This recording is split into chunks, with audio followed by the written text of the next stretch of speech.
all work and no play, and 40 years of hype makes for a pretty good sequel. Dr. Sleep is directed by Mike Flanagan, starring Ewan McGregor, Rebecca Ferguson, and Kylie Curran? I don't know if I'm saying that right.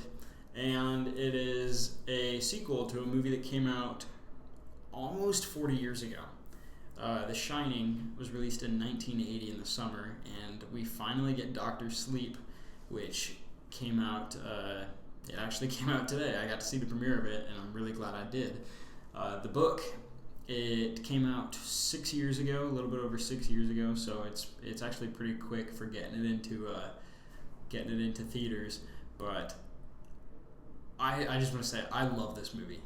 I thought it was great. This is a good film. And yes, I do apologize for the noise going on in the background. I'm in a college dorm. My roommate is asleep. I have nowhere else to go. So I'm in a study room in a hallway. So people are walking by and you will hear them.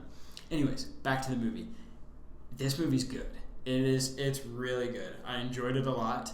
And I should say, I went into this movie thinking it was going to be really bad. Watching the trailers, I thought it looked good.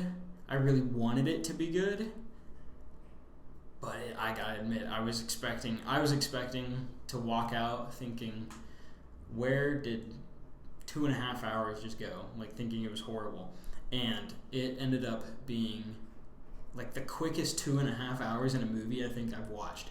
It went so fast, and I didn't want it to end, which is weird because a lot of stuff happens in this movie.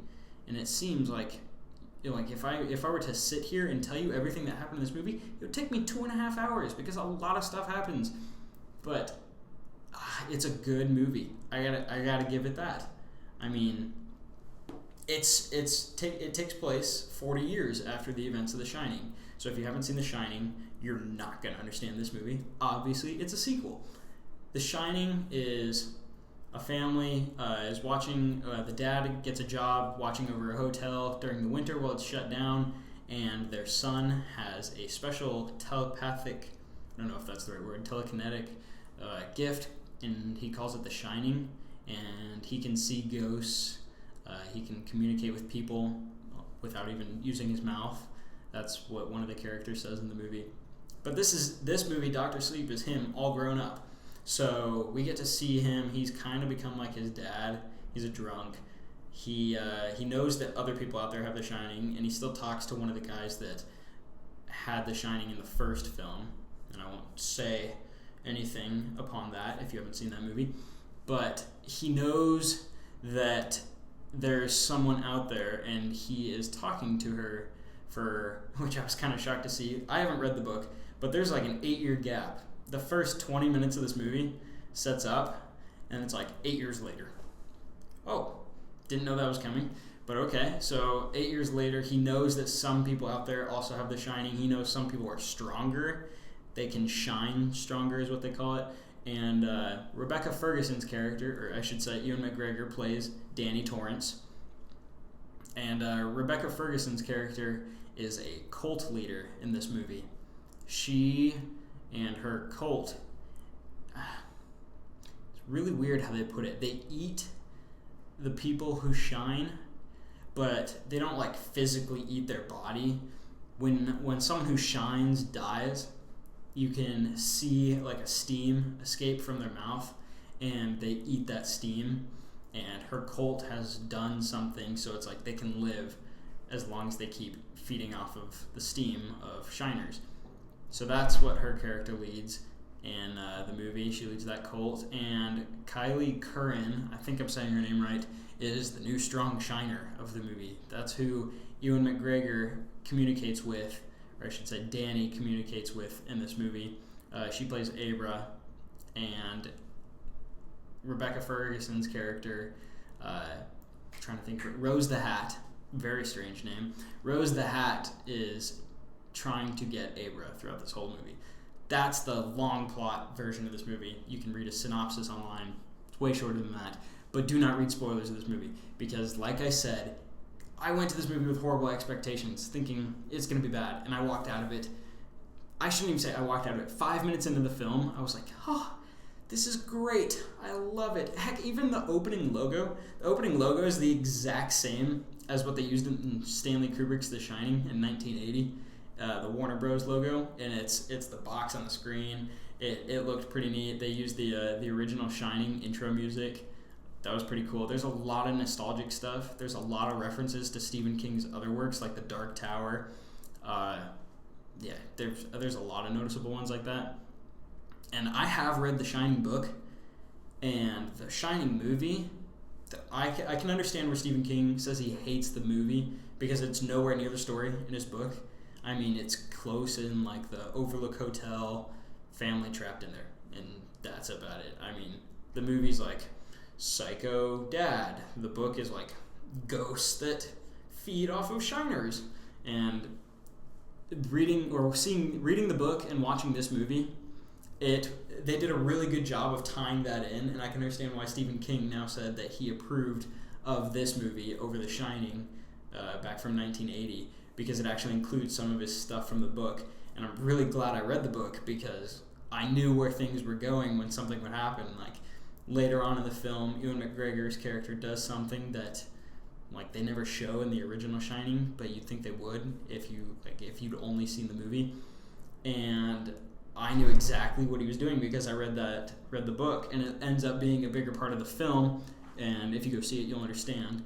But I'm really glad I got to understand that. Otherwise, I would have been thinking for it happens 20 minutes after he does it. So for 20 minutes, I probably would have been thinking, but what was that for? Like, I have no idea why that was happening. But yeah, I gotta say, this is a good movie. On my way back, I was thinking, I'll do my review tomorrow. And then I got to thinking, I need to find things that I didn't like about this movie, because there's a lot of things that I liked about it. And on my walk back, I can't think of one major thing that stands out that I didn't like about this movie, other than the fact that it ended. I mean, that I really didn't think I was going to say that about this movie. And last week I did a review on The Lighthouse, and I was thinking that's a completely different genre of horror compared to Dr. Sleep. Even though I kind of thought The Lighthouse was like The Shining. It's like Dr. Sleep and The Lighthouse are just way different, even though I think they're on the same level of film.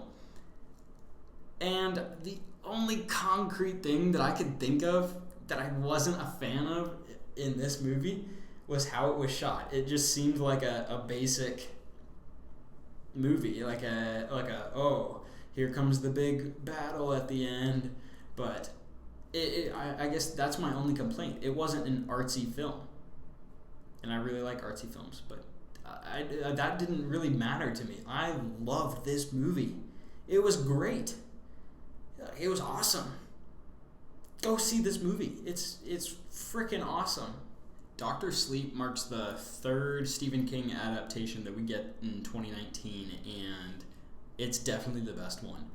We got Pet Sematary in April, and I was actually a fan of that movie. I know other critics didn't think so highly of it, but the original from like 1989, I think is when it came out, is one of the only horror movies that still creeps me out to this day. It was the first R-rated movie I got to see. It was the first horror movie I got to see, and it freaks me out. So when they made a sequel, naturally I was like, I have to see that. So I saw it, and I didn't think it was too bad.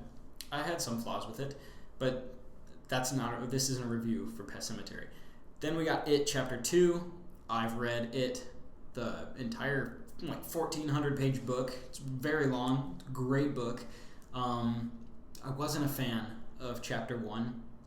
I thought it was really tangent. It was just kind of everywhere, like, oh, killer clown, cool.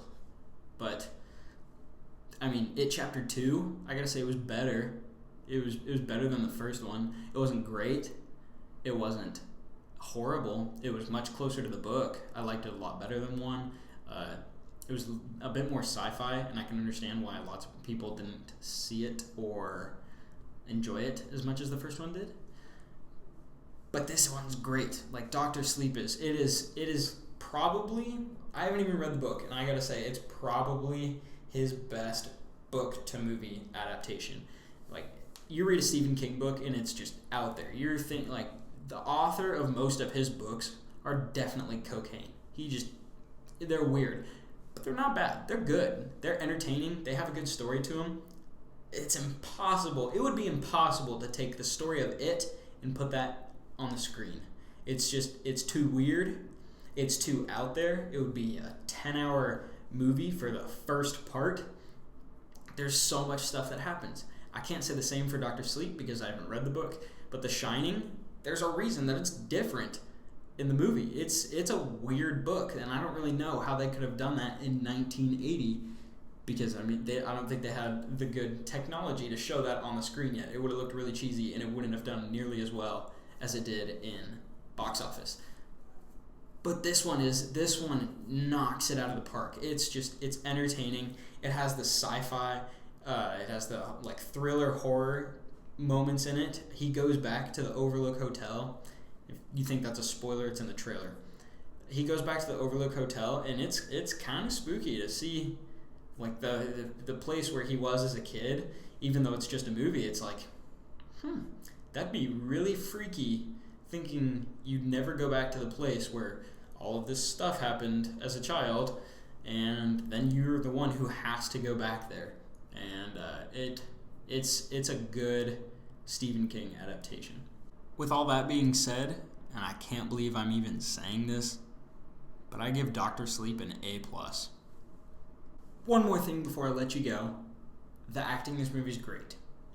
Obviously, right? I mean, it has Ewan McGregor in it. How could it be bad acting? He is great in seriously every movie I've seen him in. But there's one character that stood out to me. The acting was it blew my mind because they don't rehire any of the people from the original film for this movie. That would be kind of weird since, it came out over 40 years ago. But they didn't CGI them either, which I was glad they didn't because it'd suck you from the movie. And like the CGI wasn't necessarily the greatest, but I didn't have complaints about it. I wasn't worried about it. It wasn't horribly visible, so I didn't think anything about it. But if they did do that with the characters, I would have been disappointed and just like, it doesn't look so good. So they didn't rehire anyone. They hired people who looked like the actors from the original movie. And Alexandra Assos, I think is her name, how you pronounce it, plays Shelley Duvall's Wendy Torrance in this movie. Shelley Duvall played this in the 1980 film, and she's a goofy actress in that movie.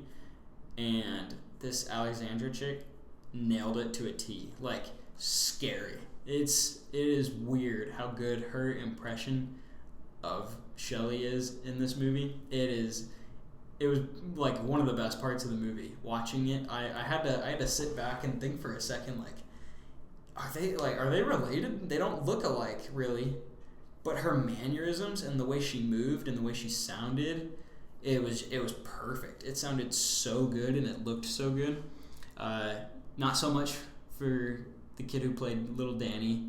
I mean, I didn't really think he looked like him and he didn't sound like him. Granted, in the 1980 film, I don't know if you hear Danny say more than 5 words. He doesn't talk at all in that movie. But the acting is very good. Rebecca Ferguson did a good job. This is one of the little girl, Curran's first films, and I'd say she did a pretty good job in it. She seemed pretty enthusiastic about the role, and I liked it a lot. So yeah, that is what I had to say about their acting. I liked this movie. Go see this movie. Tell me what you think. If you haven't seen The Shining, first watch The Shining. That's a great movie. You do yourself a favor and watch that movie. Then, wait 40 years so you can get the real experience for Dr. Sleep. Just kidding, don't wait 40 years. The second you finish watching The Shining, go see this movie. It is, I don't care what you have to do. If you have to rent it, if you have to wait until you can rent it, wait until you can rent it, because this movie's great. It is awesome. It is so good. It is very entertaining, and it is one of the best sequels I have seen to a movie in a long time. It's good. So let me know what you think. Comment down below. Share this review. Like it. That would help. Don't dislike it. But seriously, go see this movie. It's good. I liked it. Tell me what you think. Share it. And as always, enjoy the movie.